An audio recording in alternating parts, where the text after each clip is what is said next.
Tonight, 3 stories.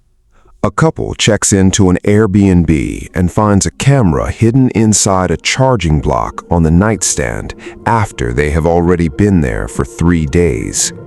A man receives an anonymous envelope containing photographs of the inside of his own home, taken from angles that could only exist if someone had been inside while he was sleeping. And a hospital patient in a private room begins to suspect that the person checking on her at night is not a nurse. None of these people saw it coming. None of them ever felt completely safe again. Lights off, headphones on. This is Mr. Fadoo Horror. This is Mr. Fadoo Horror. Every story on this channel is a true account. Real people, real evidence, real outcomes that most people never hear about. Subscribe right now if you are not already on this channel, and hit the like button. One tap is all it takes to tell YouTube to push these stories further. Story 1, right now. In July 2022, a couple named Ryan and Dana checked into an Airbnb in Nashville, Tennessee for a 4-night stay. The listing had 5-star reviews, professional photographs, a superhost badge. Everything looked exactly right. The apartment was clean, well-furnished, and comfortable. They settled in without any concern. On their 3rd night, Ryan was getting ready for bed when he noticed something on the nightstand, a phone charging block, standard white cube, USB port on the front. He reached for it to plug in his phone and stopped. Something about the face of the charger looked slightly off. The USB port was in a normal position, but there was a second opening above it, too small for a cable, too deliberate to be a manufacturing flaw. He picked it up and turned it over. It was heavier than a standard charger. He looked at the small opening again with his flashlight. A lens looked back at him. A fully functional pinhole camera was embedded inside a working phone charger. It was aimed directly at the bed. It had been recording for 3 days. Ryan unplugged it immediately. He and Dana left the property that night and called the police from their car. Officers arrived and searched the apartment. Behind a wall vent in the bathroom, they found a second device, a motion-activated camera disguised as an air freshener. Both devices were transmitting footage wirelessly to an external receiver. The recordings were not stored locally. Someone was watching in real time. The host was identified and arrested. His name was Trevor, 31 years old. He had been operating the property as an Airbnb for 2 years. When investigators accessed his receiving equipment, they found footage from dozens of previous guests, couples, solo travelers, families. He was charged with video voyeurism across multiple counts. He was convicted and sentenced to 3 years. Ryan said in a later interview that what disturbed him most was not discovering the camera. It was the moment he realized that for 3 days, every private moment in that room had been observed by a stranger who was never in the building. He said it felt like being watched by someone invisible, because that is exactly what it was. Every time you check into an Airbnb, a vacation rental, or hotel room, do this before you put your bags down. Check every object on the nightstand and bathroom surfaces that has a small hole, a dark spot, or faces the bed or shower. Charging blocks, smoke detectors, air fresheners, clock radios, picture frames. Use your phone camera in a dark room. Most phone cameras detect infrared signals that hidden cameras emit. Sweep the room slowly. Any device that glows in your camera feed when your room light is off is transmitting. It takes 3 minutes. It could change everything. Story 2 is next, and this one came to his front door. James was a 38-year-old software developer living alone in a townhouse in Austin, Texas. He worked from home. He had a routine: kept to himself, and by all accounts lived a quiet and unremarkable life. On a Tuesday morning in March 2023, he found an envelope in his mailbox.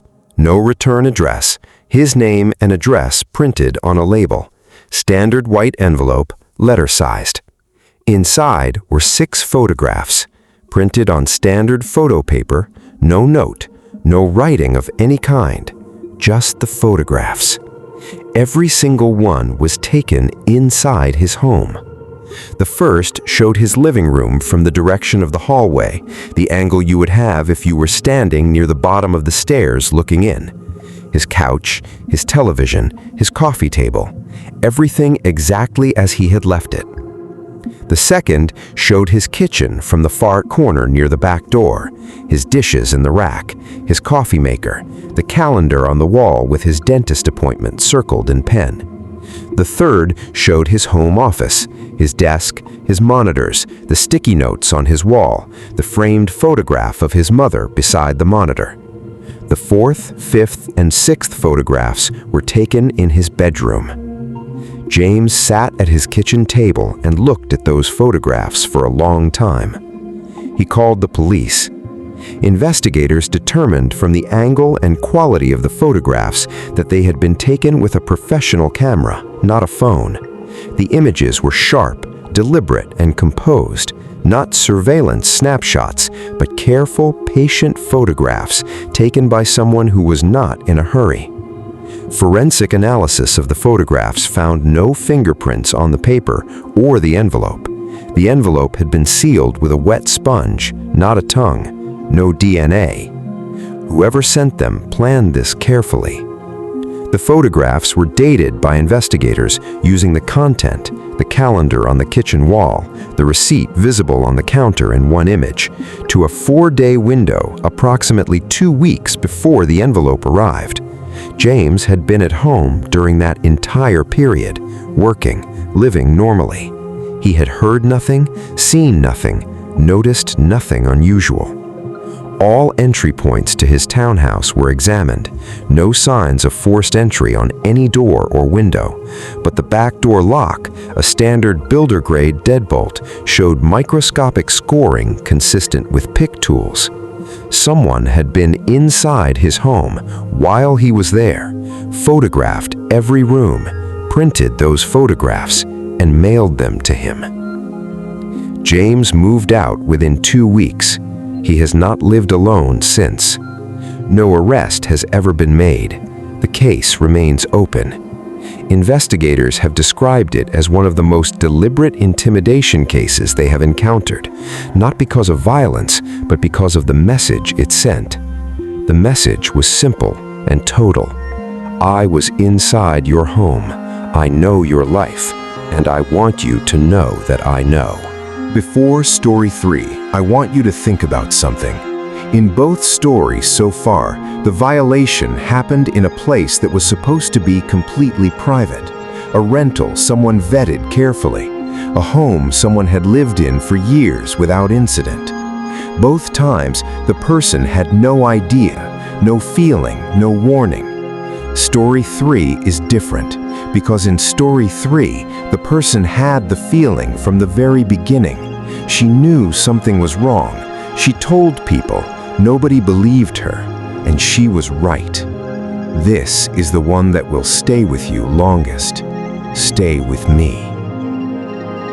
In the winter of 2021, a 44-year-old woman named Patricia was admitted to a regional hospital in rural Virginia for a routine procedure. She was expected to stay for 3 nights in a private room on the 4th floor. Patricia was not a fearful person. She was a former teacher, practical and methodical. She described herself as someone who did not scare easily.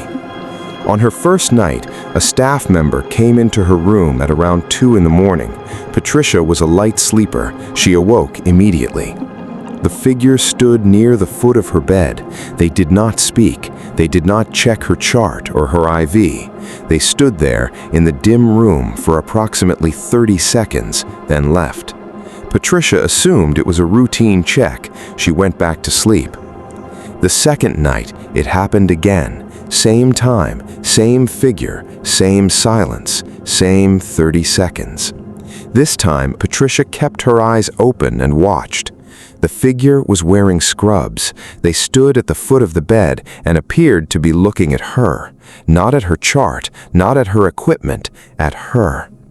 After they left, Patricia turned on her bedside light and pressed the nurse call button. The night nurse who responded, a woman named Diane, listened to Patricia's description and told her calmly that the fourth floor had 2 staff members on night duty and that both of them had been at the nursing station for the past hour. Neither of them had entered Patricia's room. Patricia asked Diane to check who had been in her room. Diane checked the electronic entry log for Patricia's door. The log showed 1 entry in the past 2 hours, the one Diane had just made responding to the call button. No other entry had been recorded that night. Patricia said, "Someone was in my room 20 minutes ago, standing at the foot of my bed for 30 seconds. I watched them leave through that door." Diane did not argue. She called the charge nurse. Security was notified. A review of the floor security cameras for that night revealed something that investigators later described as deeply concerning. At 2:14 in the morning, a figure in scrubs appeared at the end of the 4th floor corridor. They walked toward Patricia's room with the measured pace of someone who belonged there. They entered through her door. 32 seconds later, they exited. They walked back down the corridor and entered the stairwell at the far end. The figure was never identified. The scrubs they were wearing were not from the hospital's issued uniform inventory. Their face was angled away from every camera on the floor, consistently, deliberately, in a way that suggested familiarity with the camera positions. Hospital security reviewed footage from the previous night.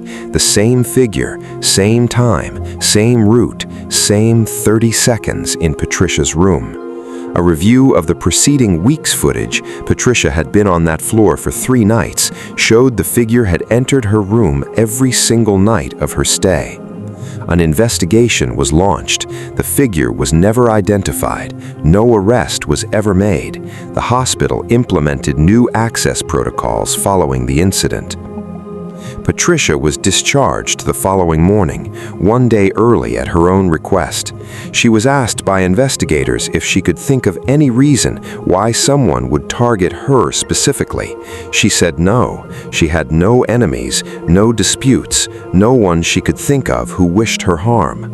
The investigators told her that in their assessment, based on the behavior, the timing, the silence, the watching, the deliberate camera avoidance, this was not random. This person knew she was there, knew her room number, knew the floor layout, and came back every night. Patricia said the thing she still cannot explain is this. Every time that figure stood at the foot of her bed, she had felt watched even in her sleep. She assumed it was the anxiety of being in a hospital. It was not anxiety. Someone was standing over her in the dark every single night, and she will never know why. 3 things make Patricia's case uniquely disturbing. First, the entry log showed no record of the visits, which means the figure entered through the door without triggering the electronic system. Either they had an authorized access credential or the system had been deliberately bypassed. Both possibilities are deeply alarming in a hospital setting. Second, the camera avoidance. The figure knew exactly where every camera on that floor was positioned. That level of knowledge does not come from one visit. It comes from study, from time spent learning the environment before using it. Third, Patricia had 3 nights in that room. This person came every single one of those nights, which suggests they knew her admission timeline, how long she was staying, which room she was in, information that exists only inside hospital records. To this day, the case is unresolved. If you are ever admitted to a hospital for an overnight stay, trust your instincts. If something feels wrong at night, use the call button. Ask who has been in your room. Ask to see the entry log. You have every right to know who has been in your space. Patricia did not know that. She wishes she had asked on the first night. 3 stories, 3 different places, 3 different kinds of violation. A rental that felt safe, a home that should have been impenetrable, a hospital room where someone was supposed to be protected. None of it was enough. That is what these cases have in common. Not that the people were careless, not that they did anything wrong, just that someone decided their private space was not private at all. Hit the like button right now. 1 tap. It costs you nothing, and it tells YouTube to put these stories in front of people who need to hear them before it happens to them.